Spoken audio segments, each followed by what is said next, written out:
Director, thank you very much. And first of all, I'd like to thank you because when we, with Gabriele Quinti, we decided to ask the Casa Zerilli Marimo of the NYU to host this seminar, you were immediately enthusiastic about it. And I think it's been an important initiative because of the historical and the substantive significance of the figure of Aldo Moro in Italian politics and in world politics. But before that, I just want to apologize because, as I said, Director, I will be going back in about 45 minutes because we have the President of the City Council. The world is not getting better, no, it's getting worse. And unfortunately, this asks for our presence in the City Council nearly every day, every hour, and it's quite a busy time for us.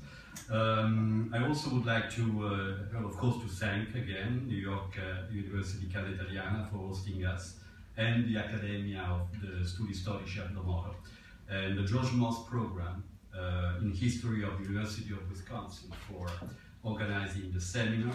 And let me just say that Gabriele Quinti, who is with Alfonso Alfonsi behind this, he called me one day and he said, "You remember me?" I said, "Well, yes. Your name says something to me. We were pupils at the same school 40 years ago, so 45 years ago.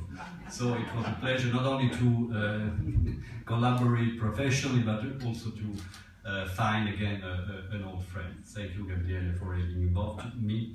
And before I have a few written remarks, but just to say that when in '78 Aldo Moro was killed, I was not very young, I was a 22-year-old student at La Sapienza, the political science department. I, of course, as everybody, I remember vividly, not only the day he was killed, he died, but also the atmosphere, the political and social atmosphere of this year. I think we all remember, we all more or less are the same age. A very difficult period for Italy in which terrorism was pushing our country in the brink of maybe destabilization. And that day was really a sad day, but maybe it was also, in a way, the turning point against the fact against the Brigate Rosse in Italy. I always say when we talk about terrorism in the United Nations, we talk a lot about that. I always remember that Italy was able, with no special, laws, to defeat a very strong terrorist organization that was really, putting our lives at risk. But again, I'm very honored to have the opportunity to open this seminar on Aldo Moro's vision of international relations and global interdependence. 40 years after his tragic death, his vision remains valid and extremely contemporary in a way.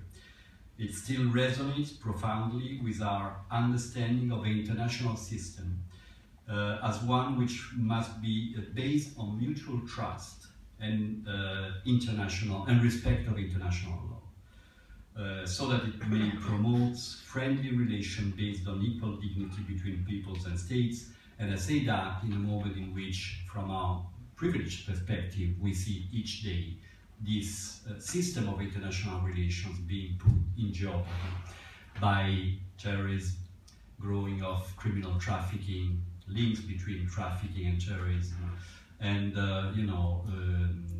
impunity at international level for international criminal acts, genocide. So disrespect for human rights. So really, I think that the vision and the teaching of Aldo Moro is still very valid today. So Aldo Moro's ideas and statesmanship have been, of course, a strong force in shaping Italian foreign policy over the past decades. And as permanent representative of Italy to the UN, I would be remiss not to mention Moro's strong belief in the UN and his deep commitment to multilateralism, which developed at a time when many newly, by the way, independent countries had joined the community of nations after the colonialist period. Moro harbored an understanding of the international system based on genuine multilateralism, what we are trying to achieve today, and it's not very easy, in which the United Nations would be the natural centerpiece.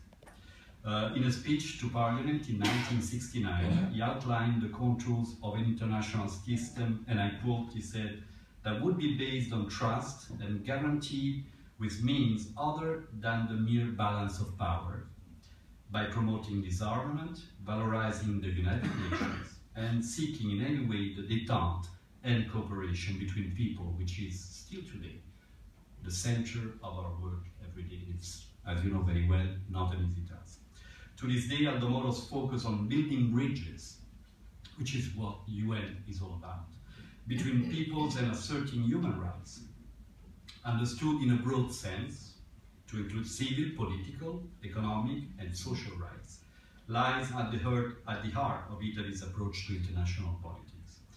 In an address to the 26th session, we are now in the 72nd session, 50 years have passed, at the 26th session of the UN General Assembly in October 1971, he urged